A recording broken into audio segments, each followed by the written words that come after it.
Hello दोस्तों, मैं विकास कुमार आप सभी को आपके अपने YouTube channel study with Vishu sir में स्वागत करता हूं। जैसा कि आप सबको पता है कि हम लोग मैथ पढ़ रहे हैं और मैथ में त्रिकोणमिति ख़त्म हो चुका है। अभी फ़िलहाल त्रिभुज चल रहा है। त्रिभुज की 3 क्लास हो चुकी है। तो मैं आप लोगों को बता दूं कि त्रिभुज तो हो ही रहा है, ठीक है। वो त्रिभुज रोज़ कंटिन्यू रहेगी। आप लोगों को रोज़ एक एक क्लास त्रिभुज की भी मिलेगी, लेकिन साथ साथ हम लोग त्रिकोणमिति के कुछ अनुप्रयोग सीखेंगे। क्या सीखेंगे?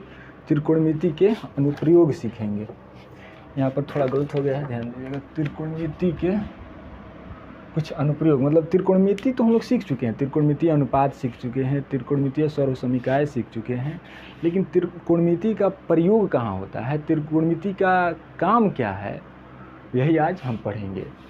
तो चलिए शुरू करते हैं। जैसे त्रिकोणमिति का प्रयोग देखिए कहाँ कहाँ होता है। हम बोलेंगे जैसे कि मीनारों, पहाड़ों, भवनों एवं वृक्षों की आदि की ऊंचाई। जैसे हम बोलेंगे कि एक मीनार है, समझिए एक मीनार है, उस मीनार पर बिना शिखर पर जाए, उसके ऊपर जाए, बिना नापे आप उसको उसकी ऊंचाई कैसे बताइएगा।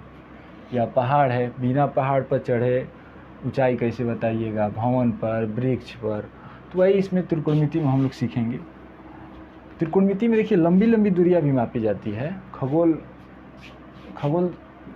विज्ञान में देखेंगे तो जो पृथ्वी से चांद पर की दूरियां जो है वो त्रिकोणमिति की सहायता से मापी जाती है। पृथ्वी से चांद की दूरी, पृथ्वी से तारों की दूरी किससे मापी जाती है? त्रिकोणमिति की ही सहायता से। तो हम लोग अपने लाइफ में, दैनिक जीवन में अगर मीनारों को, पहाड़ों को, भवनों को, वृक्षों को मापना है बिना किसी मापे त्रिकोणमिति की सहायता से, तो वही सीखेंगे। मापेंगे तो हम लोग को 2 कोण की आवश्यकता होगी। 2 कोण मिलेंगे। कौन कौन कोण मिलेंगे मापने के लिए? अगर ऊंचाई निकालना है ये सब मीनारों, पहाड़ों, भवनों, वृक्षों की, क्या मिलेगी कोण? उन्नयन कोण और अवनमन कोण। क्या क्या? उन्नयन कोण और अवनमन कोण।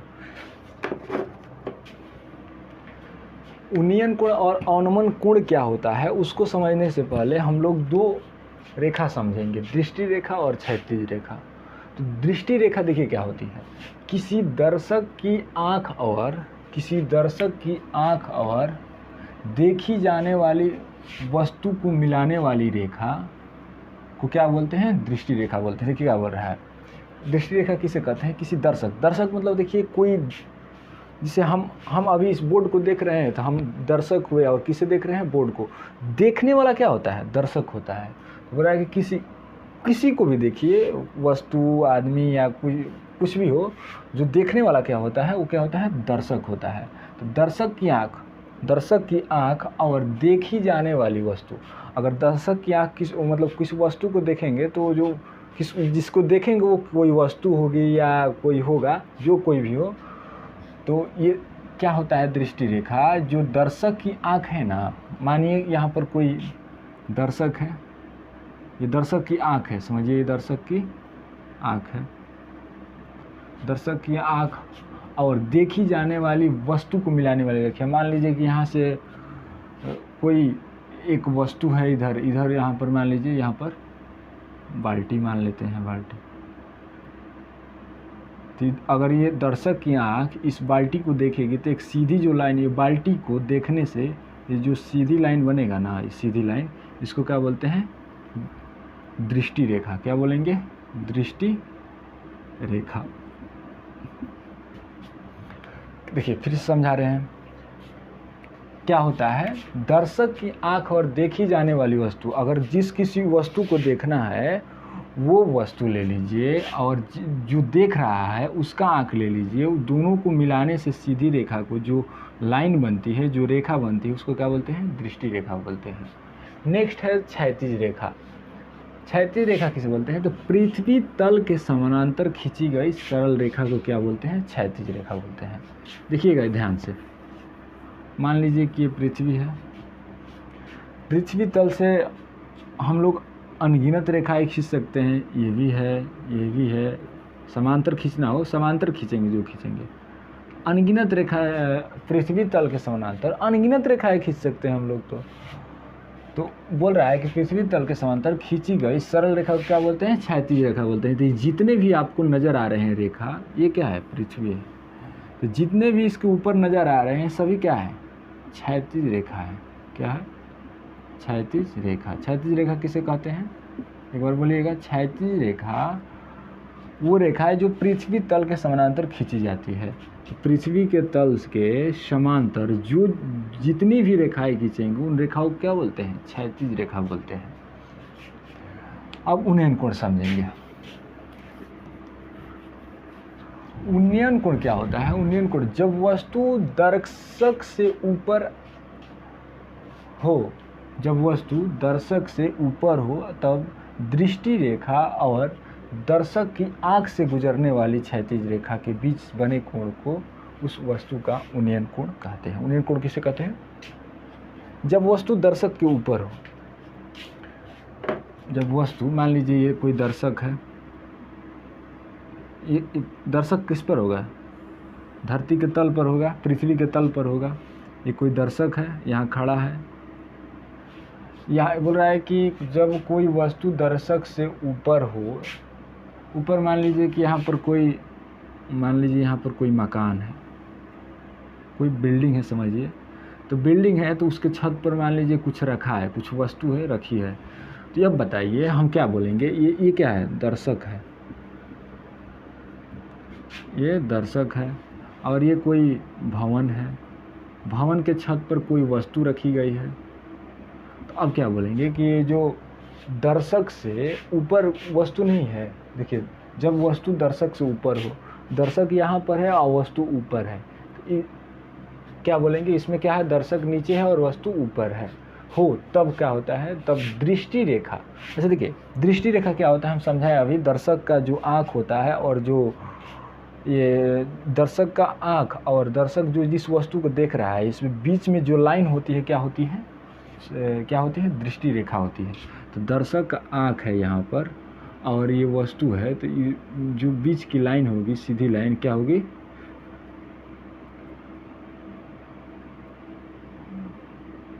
सॉरी, देखिएगा क्या होगी? दृष्टि रेखा। दृष्टि रेखा दर्शक की और दृष्टि रेखा और दर्शक की आंख से गुजरने वाली क्षैतिज रेखा। देखिए, हम क्या बोले कि पृथ्वी तल से समांतर अनेकों क्षैतिज रेखा खींच सकते हैं, अनेक खींच सकते हैं, लेकिन कौन क्षैतिज रेखा है? तो यहाँ पर बोल दिया है कि दर्शक की आंख से गुजरने वाली। अगर ये दर्शक का आंख यहाँ है तो दर्शक इसके आंख से क्षैतिज रेखा कहीं ना गुजरेगी। तो मान लीजिए ये है क्या है? ये है। देखिए ध्यान दीजिएगा, क्षैतिज रेखा है हम अनेकों खींच सकते हैं, लेकिन क्या बोल रहा है? दर्शक की आंख से गुजरने वाली। तो दर्शक का आंख यहाँ है, तो ये आंख से गुजरने वाली क्या होगी? क्षैतिज रेखा यही होगी, गुजरने वाली क्षैतिज रेखा। देखिए, दृष्टि रेखा और दर्शक की आंख से गुजरने वाली क्षैतिज रेखा के बीच बने कोण को उस वस्तु का उन्नयन कोण बोलते हैं। देखिए, दृष्टि रेखा और दर्शक की आंख से जो क्षैतिज रेखा बन रही है, इस बीच के कोण को क्या बोलेंगे? क्या बोलेंगे? उन्नयन कोण। उन्नयन कोण समझ में आया होगा, आशा करते हैं। देखिए एक बार और समझा रहे हैं। उन्नयन कोण क्या होता है? जब वस्तु दर्शक से ऊपर हो, यानी कि हम यहाँ पर है और वस्तु कोई छत पर हो या कहीं ऊपर हो, कहीं भी हो, मतलब आँख से, हमारे दर्शक के आँख से ऊपर होनी चाहिए। तो वह ऊपर हो तब क्या होता है कि दृष्टि रेखा और दर्शक की आँख से गुजरने वाली रेखा, क्षैतिज रेखा के बीच को। तो दृष्टि रेखा क्या होता है? हम बताए हैं कि दर्शक का आँख और दर्शक जिस वस्तु को देख रहा है, दर्शक की आँख से लेकर दर्शक जिस वस्तु को देख रहा है, दोनों को मिलाने से जो रेखा बनती है, जो लाइन बनती है, उसे क्या कहते हैं? दृष्टि रेखा बोलते हैं। और फिर ये दृष्टि रेखा और किसके बीच का कोण? दर्शक की आंख से गुजरने वाली क्षैतिज रेखा। देखिए, हम डायरेक्ट ऐसे भी बोल सकते हैं कि दृष्टि रेखा और क्षैतिज रेखा के बीच के कोण को क्या बोलते हैं? उन्नयन कोण बोलते हैं। लेकिन क्षैतिज रेखा कौन?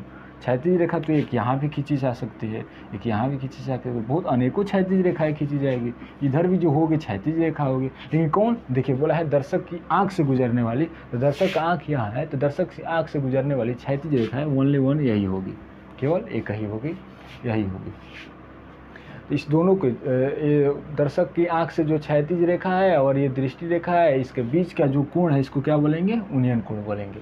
ध्यान दीजिएगा, एक इसमें बात ऐसे हम शुरू में लिखवा दिए हैं कि जब वस्तु ऊपर हो तो कौन सा कोण बनता है? कौन सा कोण बनता है बोलेगा? उन्नयन कोण बनता है।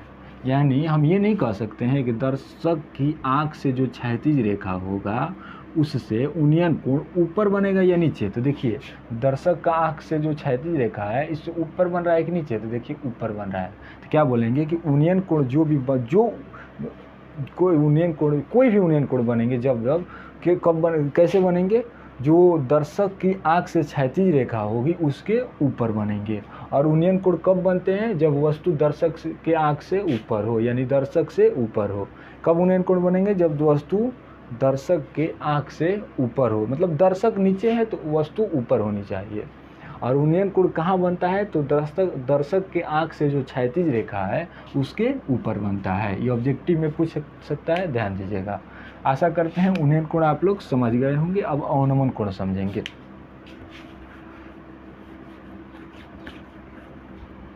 अवनमन कोण देखिए क्या है। अवनमन कोण भी सेम यही है, लेकिन इसमें एक का अंतर है। क्या अंतर है कि उन्नयन कोण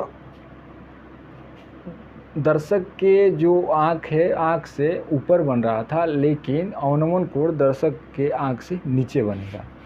तो अवनमन कोण समझिएगा क्या हो रहा है कि जब वस्तु दर्शक की आँख से नीचे हो तब, इसका परिभाषा सेम वही है लेकिन थोड़ा सा के लिए अंतर है, देखिएगा।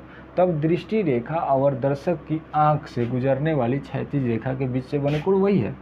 मान लेते हैं ये कोई मकान है, भवन है, मकान है, जो मानिए मकान कहाँ होता है? धरती के तल पर होता है। तल पर मकान है। ये तल पर कहीं एक वस्तु रखी गई है। अब जो कुछ भी वस्तु हो, इस भवन के छत पर एक बालक खड़ा है, एक दर्शक खड़ा है जो देख रहा है इस वस्तु को। तो जो दर्शक का आँख होगा यहाँ पर है, तो दर्शक का आँख और जिस वस्तु को देखना होता है उसके बीच की जो सीधी लाइन होती है इसको क्या बोलते हैं? दृष्टि रेखा बोलते हैं। क्या बोलते हैं? दृष्टि रेखा। दर्शक की आँख और जिस वस्तु को देख रहे हैं उसके बीच की जो लाइन होती है उसको क्या बोलते हैं? दृष्टि रेखा बोलते हैं। दृष्टि रेखा। लेकिन यहाँ पर देखिए क्या बोला है कि दर्शक की आँख से नीचे हो तब दृष्टि रेखा। तो दृष्टि रेखा हमें पता चल गया क्या होता है। और दर्शक की आँख से गुजरने वाली क्षैतिज रेखा, तो क्षैतिज रेखा बहुत सारी होगी, लेकिन दर्शक की आँख से क्षैतिज रेखा क्या होगी? कहीं यही ना होगी। तो बोल रहा है कि दर्शक की आँख से गुजरने वाली क्षैतिज रेखा के बीच बने कोण को उस वस्तु का, ये वाला है, क्षैतिज रेखा के बीच बने कोण को उस वस्तु का क्या बोलते हैं? अवनमन कोण। किसको? क्षैतिज रेखा और उसके दर्शक के आँख से जो ये जो दृष्टि रेखा और दर्शक के आँख से जो क्षैतिज रेखा बनी है इसके बीच के कोण को क्या बोलते हैं? अवनमन कोण बोलते हैं। अवनमन कोण बोलते हैं। अवनमन कोण किसे बोलते हैं?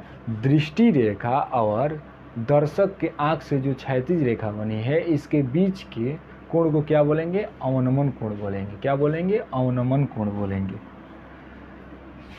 चलिए एक बात ध्यान दीजिएगा। अच्छा, ज़्यादा कोई अवनमन कोण इसे मान लेता है तो ऐसी गलती नहीं करना है, ठीक। ये अवनमन कोण नहीं है। देखिए ये तो दृष्टि रेखा है, लेकिन दृष्टि रेखा और क्षैतिज रेखा के बीच का अवनमन कोण होता है, लेकिन ये क्षैतिज रेखा नहीं है, इसलिए अवनमन कोण नहीं होगा, ये होगा। तो एक बात ध्यान देना है कि हम जब भी उन्नयन कोण बनेगा तो हम लोग ऐसे, उन्नयन कोण बनाना है तो हमें ऊपर देखना पड़ेगा, और अवनमन कोण बनाना है तो हमें नीचे देखना पड़ेगा। एक बार और समझिए, अगर उन्नयन कोण जब भी बनेगा तो हम लोग जब ऊपर देखेंगे तब उन्नयन कोण बनेगा, और जब हम लोग नीचे देखेंगे तो क्या बनेगा? अवनमन कोण बनेगा। एक अच्छा समझने के लिए एक बता दे रहे हैं आप लोगों को एक ट्रिक कि उन्नयन उन्नयन को नहीं, पहले अवनमन समझिए। अवनमन देखिएगा ना, तो इसमें एक वर्ड आ रहा है नमन। क्या आ रहा है? नमन। नमन मतलब क्या होता है? नमन मतलब किसी को नमस्कार करना भी एक नमन बोलते हैं कि नमन है आपके, मतलब नमन मतलब किसको नमस्कार करना, प्रणाम करना। तो नमन हम लोग कैसे करते हैं? ऐसे करते हैं कि ऐसे करते हैं, मतलब नमन हम लोग किसी को करते हैं, नमस्कार किसी को करते हैं तो झुक कर करते हैं, तो झुकते हैं तो हमारी आंखें नीचे जाती है।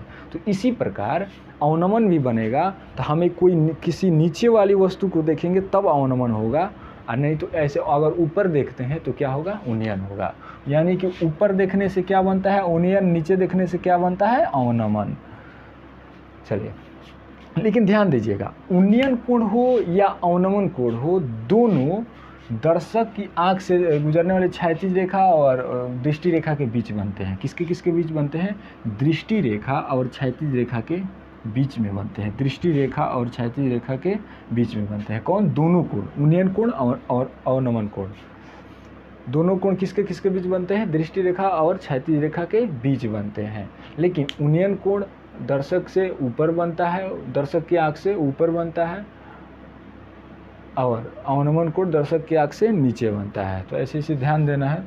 एक नोट में है कि उन्नयन कोण और अवनमन कोण आपस में बराबर होते हैं। तो जी बिल्कुल बराबर होंगे। देखिए कैसे बराबर होंगे, समझते हैं। ये क्या है, ये अवनमन कोण है।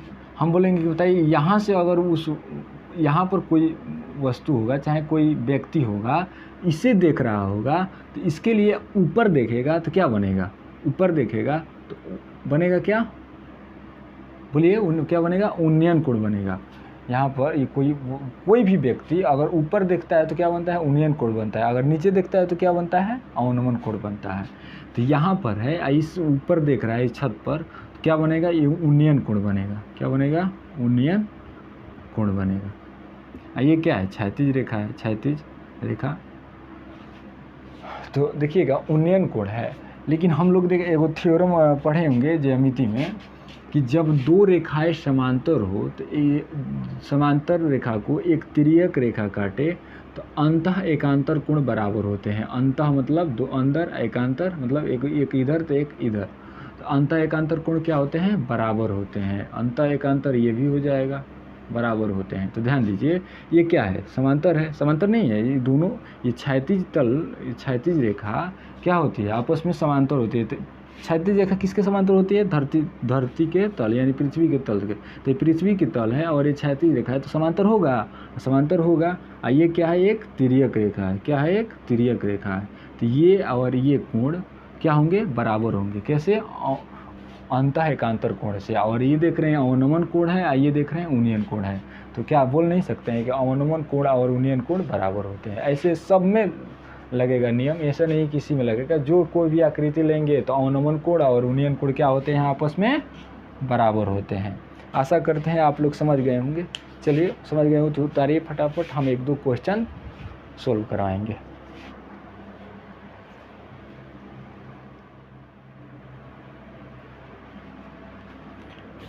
चलिए, एक क्वेश्चन लिए हैं, एक एग्जाम्पल लिए हैं, सोल्व करने का प्रयास करते हैं। तो चलिए, क्या लिए हैं, एक मीनार की ऊंचाई 2√3 मीटर है तथा इसके छाया की लंबाई कितनी है, 2 मीटर है। प्रकाश स्रोत का उन्नयन कोण ज्ञात करना है।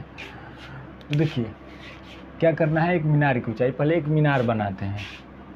मान लीजिए मीनार है, ऊंचाई कितनी है, 2√3 मीटर है, 2√3 मीटर है तथा इसके छाया की लंबाई। देखिए, अगर हम किसी मीनार हो, वृक्ष हो, भवन हो, या कोई व्यक्ति हो, या कुछ भी हो जो लंबवत खड़ी हो, उसका छाया कहाँ बनता है, तो बोलिएगा कि छाया कहाँ बनता है, पृथ्वी के तल पर बनता है। तो कहाँ बनाएंगे, पृथ्वी के तल पर बनाएंगे। तो छाया कहाँ बनता है, पृथ्वी के तल पर। तो छाया की लंबाई कितनी है, 2 मीटर है। कितनी है, 2 मीटर है। ये मीटर में लिखिए।